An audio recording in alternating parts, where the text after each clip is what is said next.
Yeniləməyin vaxtıdır. O hədisdə necə deyir Peyğəmbər sallallahu aleyhi və səlləm? Sizin köksünüzdə olan iman, düzdür, paltar köhnəldiyi kimi köhnəlir. Allahdan onun təzələnməsini istəyin. Bu dəlalət edir ki, insanın köksündə olan iman köhnəlir. Köhnəlir, yəni zəifləyir. Bu da bizim əqidəmizdir. Əhl-i sünnənin etiqadına görə insanın imanı artır və azalır. Buna kitab dəlalət edir, həmçinin sünnə.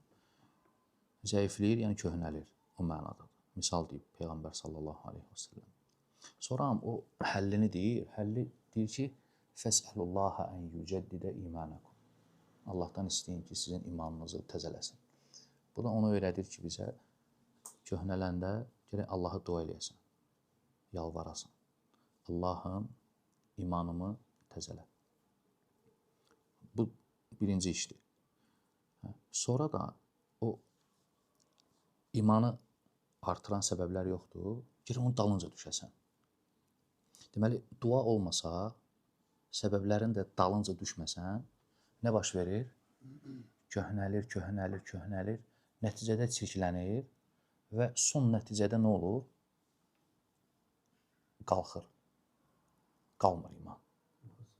Yoxa çıxır. Allah uzaq eləsin, küfür, riddə. Belə olur da, tədricən olur. Lakin bu nə qədər vaxt olur, necə olur, bunu bilmir. İnsanlardan insanlara fərqlənir.